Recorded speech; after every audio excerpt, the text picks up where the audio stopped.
নমস্কার, ঠাকুরদা news update আপনাদের সবাইকে স্বাগত। সর্বভারতীয় তৃণমূল কংগ্রেসের উদ্যোগে সাংগঠনিক কর্মী সভা অনুষ্ঠিত হল দাঁতন 2 নম্বর ব্লকে। উপস্থিত ছিলেন দাঁতন 2 নম্বর ব্লকের সভাপতি শৈবালগিরি মহাশয়, জেলার বর্ষিয়ান নেতা জহরপাল মহাশয়, ব্লকের নেতা অপূর্বলাল পাত্র মহাশয় এবং ব্লক ও জেলার বিভিন্ন নেতৃত্বগণ। এই সভায় তৃণমূল কংগ্রেসের বর্ষিয়ান নেতা জহরপাল মহাশয় বলেন, এই তৃণমূল কংগ্রেস পুরনো তৃণমূল কংগ্রেস আর নেই, এখন নিজেকে পরিবর্তন করে নতুনভাবে চলতে শিখেছে। কোনো রকম গোষ্ঠীদ্বন্দ্ব লবিবাজি আর চলবে না। মুখ্যমন্ত্রী মমতা বন্দ্যোপাধ্যায় ও অভিষেক বন্দ্যোপাধ্যায় যাকে দলীয়ভাবে দায়িত্ব দেবেন তাকেই মানতে হবে, এই বিষয়ে কড়া বার্তা দিয়েছে অভিষেক বন্দ্যোপাধ্যায়। আরও বলেন, আমরা এখানে কি করছি কি না করছি সমস্ত খবর কিন্তু অভিষেক বন্দ্যোপাধ্যায়ের কাছে পৌঁছে যাবে, তাই মনে রাখবেন দল শৃঙ্খলার মধ্যে চলবে, যারা না মানবে তাদের জন্য কড়া ব্যবস্থা নেওয়া হবে। আমরা সভার শেষে শৈবালগিরি মহাশয়কে প্রশ্ন করি, এই সভাতে বিধায়ক উপস্থিত নেই কেন? তিনি বলেন, আমরা বিধায়ককে চিঠি পাঠিয়েছি ও বলেছি বিশেষ কারণের জন্য হয়তো উনি আসতে পারেননি। আমরা প্রত্যেক বুথ থেকে 3 জন করে ডেকেছিলাম, কিন্তু এত সংখ্যক কর্মী উপস্থিত হবেন আমরা বুঝতে পারিনি।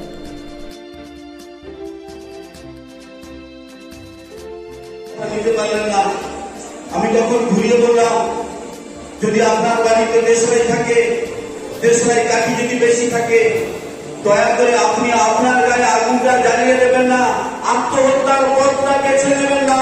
কারণ আগামী দিনে আমরা যদি জানতে পারি সেই সঙ্গে আগুন জ্বলছে, তাহলে জল বালতিটা নিয়ে যাবো, না হলে কিন্তু আপনি অচিরেই বিদায় নেবেন। ঠিক আছে? We are all proud. যদি কোন বুথস্তরীয় নেতৃত্ব, বুথ সভাপতি আপনাদের মনে যদি ভয় থাকে দূরে সরে দাঁড়ান, যদি লজ্জা থাকে তাহলে পাশে দূরে সরিয়ে দাঁড়ান, আর নাহলে যদি সাহস থাকে খুব চাপড়ে ঢুকিয়ে বলুন, আমরা তৃণমূল স্তরের কর্মী মমতা ব্যানার্জিকে 2024 লোকসভার আসনে প্রধানমন্ত্রী হিসেবে দেখতে চাই। জবাবটা বলবেন, পরে ডক্টর আলীবক এবং সত্যদা বলবেন। আপনারা সবাই জবাবটা মূল কিছু আলোচনায় অংশগ্রহণ করবেন। আমি একটা কথা শুধু বলে নেব জবাবদার আগে, তার কারণ হচ্ছে আমাদের 145টা বুথ ছিল এই ব্লকে, পরবর্তীকালে 22টা একটা প্রতিবারে হয়েছে 167টা বুথ, কিন্তু আমরা 145টা বুথ হিসাবে এবারে চিহ্নিত করি। নভেম্বর মাসের আগে হয় আমার মাধ্যমে, নাহলে অঞ্চল সভাপতির মাধ্যমে কিছু কিছু বুথ ভাঙবে। 400 বুথ যেগুলো হয়ে গেছে নতুন অনেক, যেমন বইচা এসবার সঙ্গে ডাকছে, যেমন আমার কনিচা 1 নম্বর অঞ্চল, এরকম কিছু কিছু বুথ এবারে নতুন করে হবে পঞ্চায়েতে, যারা নতুনভাবে পঞ্চায়েতের প্রার্থী পাবে। এগুলো কিন্তু আমার কাছে অবিলম্বে প্রস্তাব দিন, কোন কোন বুথে ভাঙা যেতে পারে। সাবড়ার ব্যাপক অংশ একটা বাম জামানা থেকে গুলিয়ে একটা ইয়ে করা আছে, সেখানে বুথ লেভেল ভাঙার দরকার। প্রতিটা অঞ্চল আমি ধরে ধরে বলতে পারবো, আমি সেটা তো বিতর্কে সময় নেব না।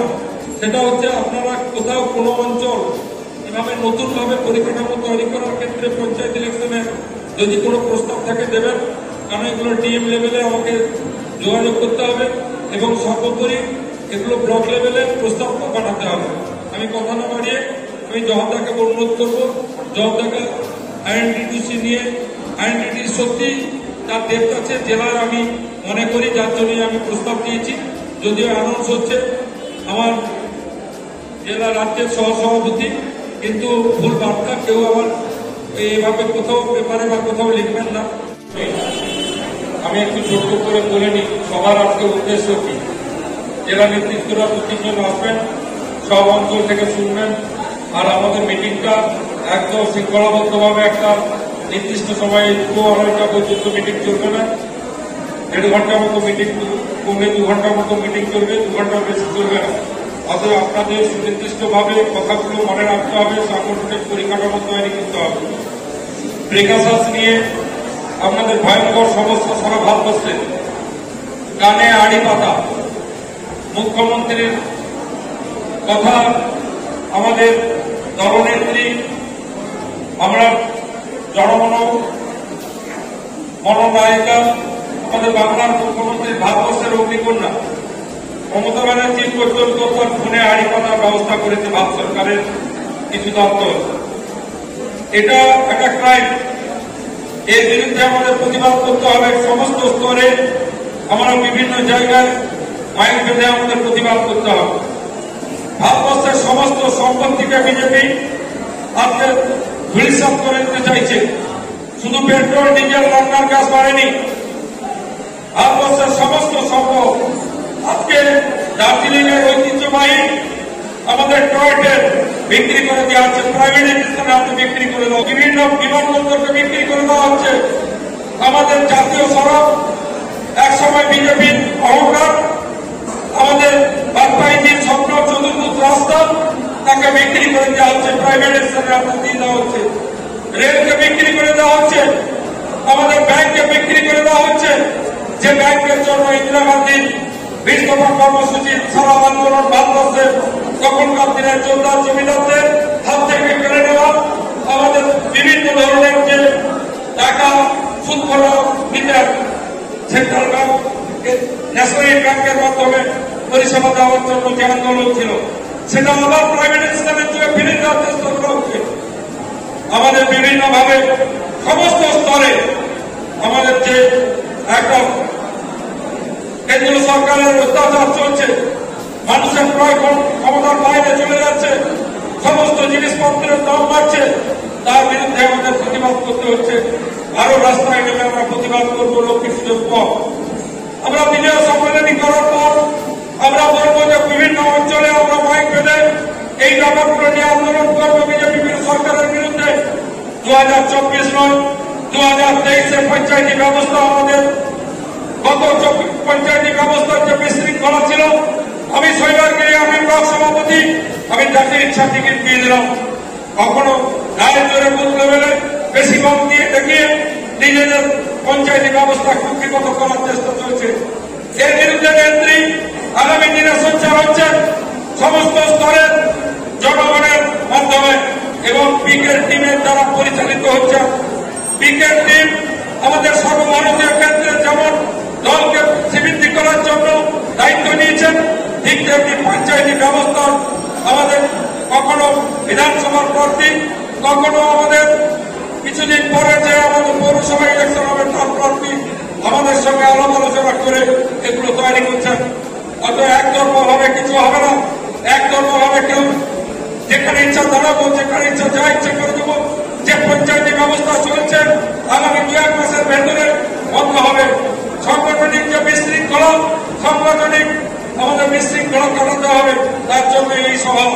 আপনাদের প্রতিটা বুথে কোথায় কি সমস্যা আছে, দল সিঁদুর ঢাকে, আমি আগের বক্তব্যে বলেছিলাম, সিঁদুর ঢাকে দলকে সাজাতে চাইছে, এটা আমাদের মাথায় রাখতে হবে।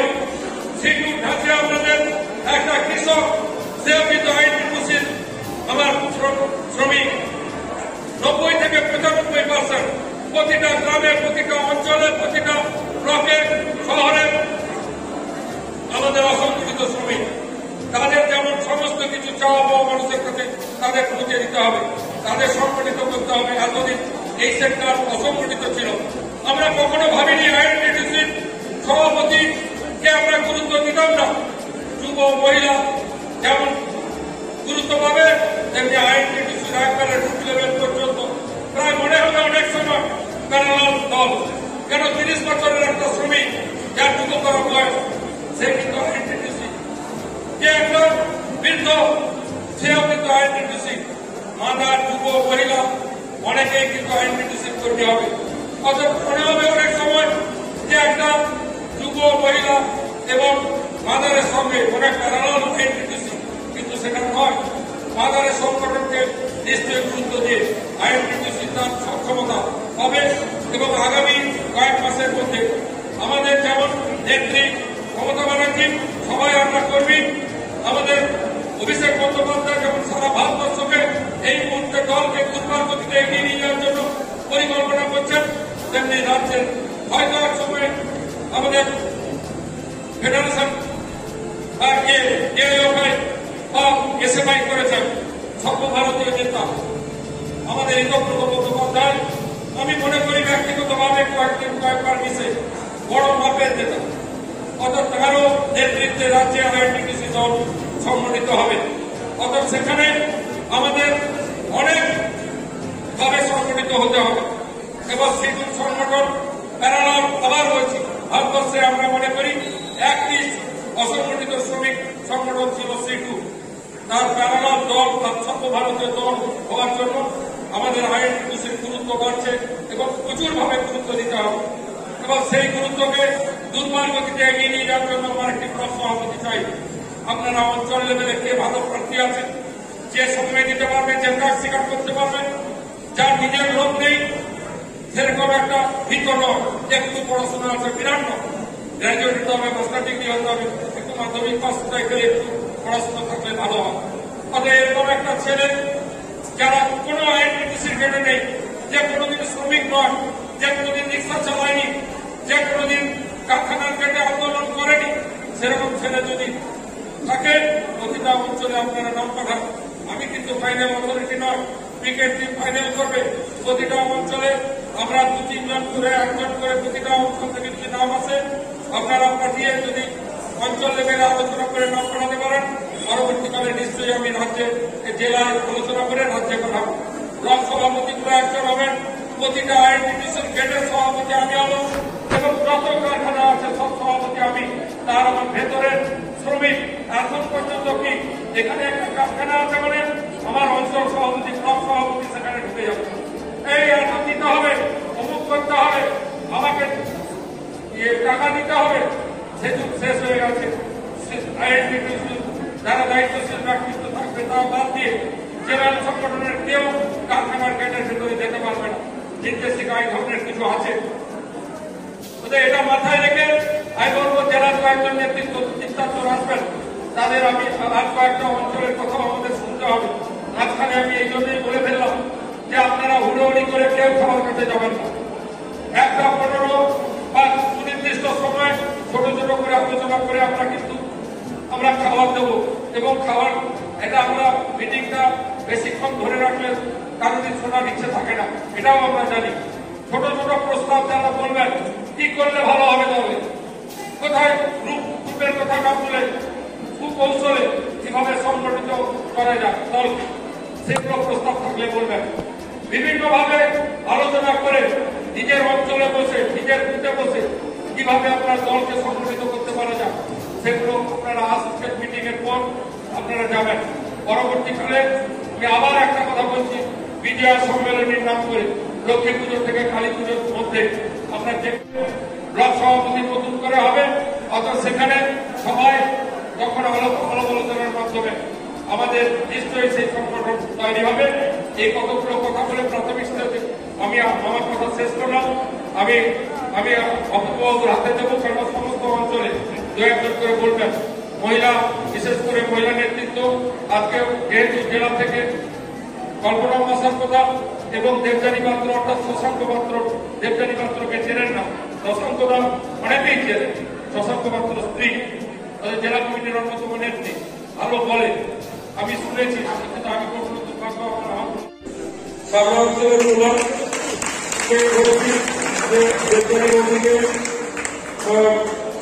দেবযানী পাত্রকে বরণ করে নেওয়া হয়েছে। মিটিংটা যেভাবে চলছিল আমি প্রান্তকে বলবো মাঝখানে ঘাট দিয়ে বিভ্রান্তি ঘটিয়েছি,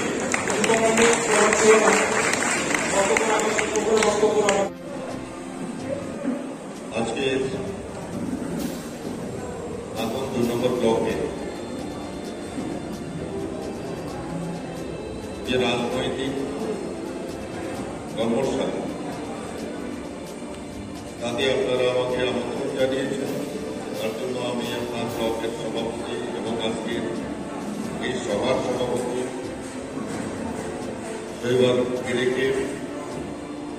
শৈবালগিরির কাছে কৃতজ্ঞ। এখানে একটু আগে আপনারা বক্তব্য শুনলেন আমাদের মহিলা নেত্রী দেবযানী পাত্র। শশাঙ্কর সম্বন্ধে আপনারা অনেকে শুনেছেন। আমার হাত ধরে একটা সময় ওদেরকে ছাত্র রাজনীতি করিয়েছিলাম, তার পরবর্তীকালে রাজনৈতিক কিছু পরিবর্তনে আমাদের ছেড়ে চলে গিয়েছিল, কিন্তু স্বল্প সময়ের মধ্যে আবার আমাদের আবেদনে সাড়া দিয়ে যে এসে আমাদের সঙ্গে সম্মিলিতভাবে সমস্ত শক্তি দিয়ে তৃণমূল কংগ্রেসকে শক্তিশালী করার জন্য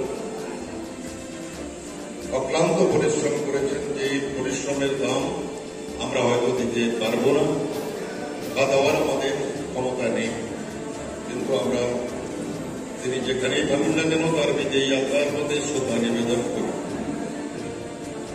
এখানে আমাদের প্রধান থেকে শুরু করে আমাদের বিভিন্ন অঞ্চলের সভাপতিগণ রয়েছেন, আমাদের এই ব্লকের নেতৃত্ব আছেন, আর আমাদের এই মঞ্চের সামনে যারা রয়েছেন আমাদের সমস্ত সংগ্রামের সাথী মমতা বন্দ্যোপাধ্যায় তৃণমূল কংগ্রেসের সৈনিক, আপনারাই হচ্ছেন আসল যোদ্ধা, যারা বিনা পারিশ্রমিকে এই দলের নেতৃত্বের প্রতি আস্থা জ্ঞাপন করেন, দলকে শক্তিশালী করার জন্য, দলকে বিভিন্ন যুদ্ধে জয়ী করার জন্য, নির্বাচনী বৈতরণী পার করার জন্য আপনারা সার্বিকভাবে কাজ করেন। আপনাদের সকলকে আমি যথাস্থানে শ্রদ্ধা, প্রীতি এবং শুভেচ্ছা জানাচ্ছি। যেহেতু এই দলের জন্মলগ্ন থেকে দলের সঙ্গে আছি, মমতা বন্দ্যোপাধ্যায়ের সঙ্গে আছি, যখনই দলের কোথাও কোনো প্রোগ্রাম হয় শুনলে যেতে ইচ্ছা করে যাওয়ার চেষ্টা করি এবং দল যাতে ভালোভাবে একজোট হতে হবে, একতার মধ্যে আমাদের বিকৃত হতে হবে। আজকে আমরা যেমন এই একই ঘরে যেমন বসে এরকম আলোচনা করছি, আমরা যখন এখান থেকেও বেরিয়ে যাবো তখনও আমাদের মনে এই ধারণা পোষণ করতে হবে যে আমরা ঠিক এই একই জায়গার লোক, একই তৃণমূল কংগ্রেসের, একই তৃণমূল স্বামী ডক্টর শশাঙ্ক পাত্র মহাশয়কে তার উদ্দেশ্যে অনেক প্রণাম জানাই। এটা আপনাদের একটা কর্মশালা, তো এখানের গুরুত্ব কিন্তু অনেক, এখানে বক্তব্য রাখার জায়গা অনেক কম, যেটুকু বলতে হয় হয়তো সেটা আমাদের জানার জন্যই, কারণ আমাদের কর্মীরা আমার এই বর্তমান পরিস্থিতিতে আমাদের যেভাবে সরকার চলছে বা সরকার যেভাবে চালানো হচ্ছে বা সরকারের পক্ষ থেকে যা যা করা হচ্ছে, আমার কর্মীবৃন্দরা সবাই সেই সম্পর্কে যথেষ্ট পরিমাণে ওয়াকিবহাল। তো সেই নতুন প্রকল্প নিয়ে বলার বা অনেক কিছু বলার ভাষা বা অনেক সময় নষ্ট করার দৃশ্যতা আমার নেই। আপনারা যারা এখানে আমার সামনে উপস্থিত হয়েছেন বা আমার পাশে যারা আছেন আমার থেকে, তারা আশা করি 90 থেকে 99% মানুষ আমার থেকে অনেক বেশি অভিজ্ঞ এবং অনেক অভিজ্ঞতা নিয়ে তারা আজকে রাজনৈতিক কর্মশালায় এসেছে। আর যদি বলি নিষ্ঠা আর আমাদের পরিশ্রম, সেটা তো আছেই, কারণ আমি 20 বছর বয়স যখন আমার, আমি তখন থেকে এই সমস্ত প্রত্যন্ত গ্রামগুলোতে আসছি। সেই পরিস্থিতি থেকে আজকে আমরা যেখানে পৌঁছেছি বা আমি এই যে এলাম বা আসছি যাই দেখি, সেখানে পৌঁছানোর এই যে গুরু দায়িত্ব যিনি নিয়েছেন, সেই 5 ফুট 2 ইঞ্চির মহিলা যিনি আজকে আমাদের মাথার ওপর বসে শাসন করছেন, যার ওই 2-4টে ফ্লেক্স ছিঁড়ে ফেলে বা তার পতাকাকে পদদলিত করে বিরোধীরা যে চেষ্টা করে তাকে দমিয়ে রাখার, যার মাথা ফাটিয়ে যাকে পদপৃষ্ঠ করেও আটকে রাখা যায়নি, আজকে যিনি আবার এইভাবে তৃতীয়বার সংখ্যাগরিষ্ঠ হয়ে আমাদের রাজ্যে এসে আমাদেরকে নেতৃত্ব দিচ্ছেন, তার কর্মযজ্ঞের কথা বলার অবকাশ রাখে না। আমি যখন বহু পূর্বে এখানে আসতাম, আমার সামনে সব মা বোনেরা রয়েছেন, আমি মহিলা তৃণমূলের থেকেই এসেছি এবং মহিলা তৃণমূলেরই কাজকর্মের সঙ্গে আমি যুক্ত থাকি। আমি মা বোনদের বলছি, সেই সময়ের আমি সময় দেখেছি, সকাল থেকে রাত পর্যন্ত তারা চিন্তা করতেন ঘরের লোকটা সুস্থভাবে বাড়িতে ফিরবে তো, আমার ছেলেটা যে পড়তে গেছে, আমার ছেলেটা ভালোভাবে বাড়িতে আসবে তো। 34 বছর আমার মা বোনেরা আঁচল পেতে বসে থাকতো এই চিন্তা নিয়ে।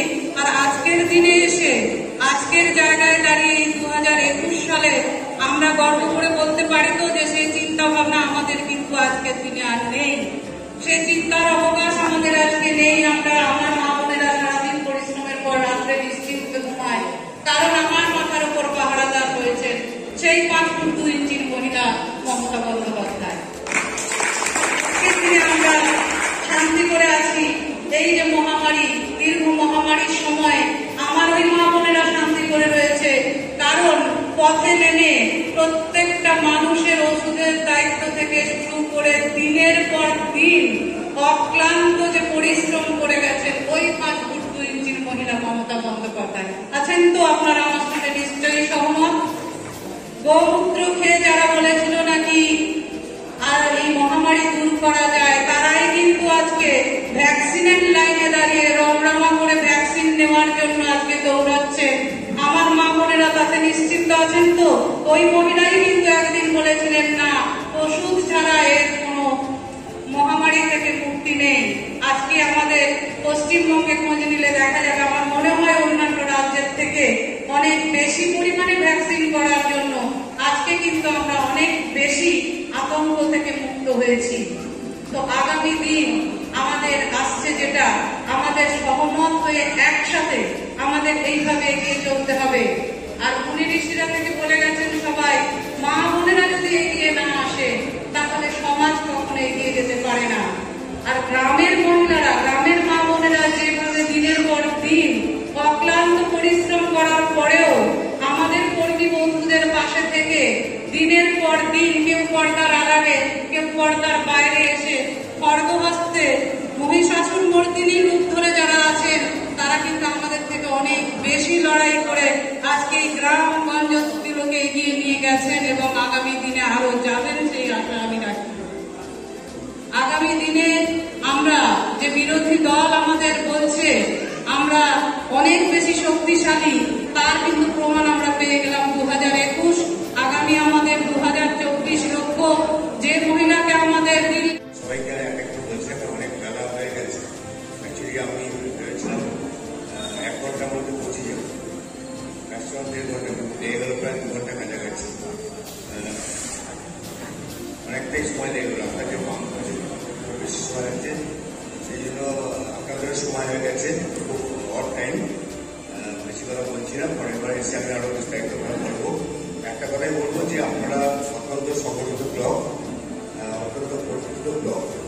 এই ব্লক আপনার 1, আপনার 2 আমরা জানি একটা সময় বাঙালি কমিউনিস্ট পার্টির সময় কীভাবে আপনাদের এই ব্লকগুলো অত্যাচার যেভাবে গৃহীত হয়েছে, বাঙালি কমিউনিস্ট পার্টি অপশাসনের সময় যেভাবে আপনারা লড়াই করেছেন, পরবর্তীকালে ভারতীয় জনতা পার্টি যেভাবে এই ব্লকগুলোর উপরে অত্যাচার করেছে এবং আপনারা সেখান থেকে সাকসেসফুলি বেরিয়ে এসছেন, আপনারা অনেক বেশি সংগঠিত এবং অনেক বেশি পরীক্ষিত। আমরা 34 বছর একটা বামফ্রন্টের অপশাসনের বিরুদ্ধে লড়াই করে নিজেদেরকে তৈরি করেছি, কিন্তু এখনকার লড়াইটা যেটা গভর্নমেন্ট আমি বলছিলেন, সুরাবাবু বলছিলেন, সবাই যারা বলছিলেন, আগামী দিনের লড়াইটা কিন্তু আপনাদের কাছে অত্যন্ত, তার জন্য আপনারা নিজেরা একটু সংঘবদ্ধ হবেন, ঐক্যবদ্ধ হবেন। এটা আমাদের বার্তা। মানে এখন চোখের সামনে যে দলটা আমরা দেখতে পাচ্ছি, এরা বাঙালি কমিউনিস্ট পার্টির থেকেও আমি বলি আমার নিজের পর্যালোচনা, এরা আরো অনেক বেশি ফ্যাসিস্ট, অনেক বেশি অত্যাচারী, অনেক বেশি হিটলারি কায়দায় এবং অনেক বেশি সাম্প্রদায়িক দল। যে দলটা কিন্তু আইএনটিটিসির সভাপতি অতিথি, তিনি উপস্থিত রয়েছেন আজকে, তিনি সভার উদ্যোক্তা। সেই সঙ্গে আজকে মঞ্চে অনেকেই উপস্থিত রয়েছেন। আমাদের বর্ষিয়ার নেতৃত্ব সত্যদা আছেন, সত্যদাস ভায়া, তপন সরকার বর্ষিয়ার নেতৃত্বে উপস্থিত আছেন, সেই সঙ্গে বিনয়বাবু আছেন, সকালবাবু আছেন। বেশিক্ষণ কিছু বলবো না। সবার আগে আজকের সভামঞ্চে উপস্থিত আমার শ্রদ্ধেয় শৈবালদা, যিনি আমাদের এই দাঁতন ব্লকে, তিনি আমাদের তৃণমূল সংগঠনের শ্রদ্ধেয় সভাপতি, সর্বোপরি প্রশাসনিকভাবে তিনি আমাদের জেলার বিদ্যুৎ কর্মাধ্যক্ষ। তৎসত্ত্বেও আমাদের যে নতুনভাবে যে সাংগঠনিক দিক যে জেলায় তৈরি হয়েছে, সেখানেও যে নীতি নির্ধারণ কমিটি হয়েছে, সেখানে তিনি একটি বড় দায়িত্ব পেয়েছেন। আপনারা জানেন আইএনটিটিসি তিনি প্রেসিডেন্ট হয়েছেন, জেলা প্রেসিডেন্ট হয়েছেন। এবং মঞ্চে উপস্থিত, আমি সময় নেব না, মঞ্চে উপস্থিত আমার শ্রদ্ধাভাজন সবাইকে, তৎসহ আপনারা যারা উপস্থিত হয়েছেন সবাইকে শারদীয়ার প্রীতি, শুভেচ্ছা, ভালোবাসা, নমস্কার, সেলাম। এবং আগাম দীপাবলিরও আমি শুভেচ্ছা জানাচ্ছি। শুভেচ্ছা জানিয়ে আজকে এই যে সাংগঠনিক এবং রাজনৈতিক কর্মশালা আজকে আয়োজিত হয়েছে, যার নেতৃত্বে হয়েছে সেই শৈবালদা, আমরা শৈবালগিরি খুব কম বলি, শৈবালদা বলেই ডেকে থাকি। তাকে একটি কবিতার লাইন দিয়ে আমাকে শুধু ব্যাখ্যা দিতে হবে। তিনি সেই মানুষ যিনি একটি কবিতার লাইনেই তিনি পরিচিত হয়ে যাবেন, আমার নাম এই বলে খ্যাত হোক, আমি তোমাদেরই লোক। তিনি আমাদেরই লোক, আজকে তিনি বুঝিয়ে দিয়েছেন তিনি আমাদের অন্তরের লোক, তিনি আমাদের অন্তরে ছিলেন, আছেন, আগামী দিন থাকবেন। এইটুকু যেন আমরা তাকে সেই ভালোবাসাটা যেন আগামী দিন দিতে পারি, এইটুকু ব্যাখ্যা তাকে দিয়ে এর বেশি বোধ তার প্রতি আর আমার ব্যাখ্যা দেওয়ার মতো কিছু নেই। তবে আজকে যে বিষয় নিয়ে মূলত ডাকা হয়েছে, যে আজকে যে এই সভার আয়োজনের বিষয়, পূর্বতন বক্তা যারা আছেন বা যারা ছিলেন, তিনারা আপনাদেরকে ভারতবর্ষের বর্তমান রূপরেখা, দর্শককে বাংলার বর্তমান রূপরেখা সবকিছুকে তিনারা তুলে ধরেছেন। কিন্তু সর্বোপরি আজকে এই আলোচনায় আমরা কেন অংশগ্রহণ করেছি, আমাদের আগামী দিন পথের দিশা কি হবে, আমরা কোন পথে চলব, তার সামগ্রিক রূপরেখা আমাদের কিন্তু শৈবালদা আমাদের সামনে তুলে ধরেছেন। আমি সেই সম্বন্ধে একটুখানি বলবো যে আমাদের যেহেতু এটি রাজনৈতিক এবং সাংগঠনিক কর্মশালা, সেখানে আমাদের প্রত্যেককে কিন্তু প্রথমত আমাদের মনটাকেও সাংগঠনিক করতে হবে, মনটাকেও রাজনৈতিক মনস্ক করতে হবে। যাওয়া পাওয়া যা পশ্চিমবাংলার আমাদের জননেত্রী, আমাদের মাতৃসমা নেত্রী মমতা ব্যানার্জি যা দিচ্ছেন আম জনতাকে, সেখানে আমরা তার অংশীদারও, যেমন তৎসহ আমরা সেই দলের একজন কর্মী হয়ে আমরা যে সাধারণ আপামর জনসাধারণ, আমরা কেন মানুষের কাছে পৌঁছাতে পারি না, মানুষকে বোঝাতে পারি না, সেই না পারার জন্য আজকে পঞ্চায়েতের বিভিন্ন জায়গায় আমি দেখেছি আমাদের 7 নম্বর সহ কয়েকটা গ্রাম পঞ্চায়েতে আমাদের দল থেকে ব্যবস্থা নিয়ে পঞ্চায়েত গঠনের ব্যবস্থা করে দিতে হয়েছে, প্রোটেকশন নিতে হয়েছে। কেন সেখানে করতে হয়েছে? আজকে যদি আগুন জ্বালার হুমকি দেওয়া হয়, তাহলে আমরা কি করেছি? তাহলে আমরা মানুষের কাছে পৌঁছাই। আমরা যদি মানুষের কাছে পৌঁছাই, আমরা যদি প্রকৃত পাওনাদার, যদি পাওনাদার হয়, তাকে যদি তার রাজ্য পাওনাটা ব্যক্তিগত ক্ষেত্রে কতগুলো উন্নয়নের ধারা আছে। একটা হচ্ছে ব্যক্তি উন্নয়ন, একটা হচ্ছে সামাজিক উন্নয়ন, আর একটা হচ্ছে সার্বিক উন্নয়ন। আমরা ব্যক্তিগত উন্নয়নগুলোতে অনেক জায়গায় ত্রুটি করেছি, অনেক জায়গায় আমরা কাটমানি নিয়েছি, আমরা তাদেরকে সেই সুযোগটা পাইয়ে দিয়েছি আমার লোক বলে। আরে মশাই, রাজনীতিতে আমার লোক বলে কেউ থাকে না। আজকে বড় বড় নেতৃত্ব যখন দল বদল করে এ দল থেকে ও দলে চলে যাচ্ছে, আমার লোক বলে যারা চিৎকার করছেন, সে আমার লোক নয়। তাকে আমার লোক করতে হলে তার প্রকৃত পাওনা, তার প্রকৃত অধিকার, প্রকৃত তার কাছে পৌঁছাতে হবে, তাকে বোঝাতে হবে, তাকে আমার কাছে আনতে হবে, তবে সে হবে আমার লোক। শুধু আমার লোক করে চিৎকার করলে হবে না। আমি বেশি সময় নেব না, কারণ অনেকে আছেন, অনেকে বক্তব্য রাখবেন। আমার খারাপ লেগেছে আগুন জ্বালানোর কথা শুনে, তাই একটু করে বেশি করে বলে ফেললাম। আপনারা যারা আছেন তারা একটু দয়া করে যারা আগুন জ্বালানোর কথা বলবেন তাদের কাছে প্রশ্ন রাখবেন। সংগঠন করতে গেলে কিভাবে সংগঠন করতে হয়, কেন আমরা বিরোধীর কাছে আগুন জ্বালাতে পারি না, দলের কাছে কেন আগুন জ্বালাতে পারি? আমাদের তো একজন ব্লক সভাপতি প্রয়োজন, তাকে ব্লক সভাপতি করা হবে। সেটা জেলা নেতৃত্ব যারা আছেন তারা ঠিক করে পাঠিয়ে দেবে, যাকে পাঠাবেন তাকে আমাদের মেনে নিতে হবে। এটাই হচ্ছে আমাদের দলের শৃঙ্খলা, এটা আমাদের দলের নিয়ম, এটা মেনে নিতে হয়, এটা মেনে নিতে হবে। চিরাচরিত কথা বলে তাই আপনাদের সবাইকে আরেকবার বলবো, আপনারা যারা এখানে উপস্থিত হয়েছেন, আমি আবারও বলছি, আপনারাই প্রকৃত নেতৃত্ব, আপনারাই প্রকৃত আমাদের দলের শ্রেষ্ঠ কর্মী। আপনারা বুথটাকে রক্ষা করেন, বুথটা রক্ষা করার দায়িত্ব আপনাদের। আরো বেশি করে মনোযোগ দিয়ে আগামী 23 সালের পঞ্চায়েতের নির্বাচন, যে পরিস্থিতি 18 সালে ঘটে গেছে, 18 সালে পঞ্চায়েত ব্যবস্থায় আমার দাঁতন 2 নম্বর ব্লক খুব একটা ভালো পঞ্চায়েত ব্যবস্থায় ফল করতে পারেনি। তাই 2023 সালের যে পঞ্চায়েতের নির্বাচন আরো বেশি করে মনোযোগ দিয়ে মানুষের কাছে পৌঁছে মানুষকে কাছে নিয়ে এসে শক্তিশালী পঞ্চায়েতগুলো গঠন করার অঙ্গীকার নিয়ে দায়িত্ব নিয়ে আপনারা এখান থেকে বাড়ি ফিরবেন। এইটুকু কথা বলে সবাইকে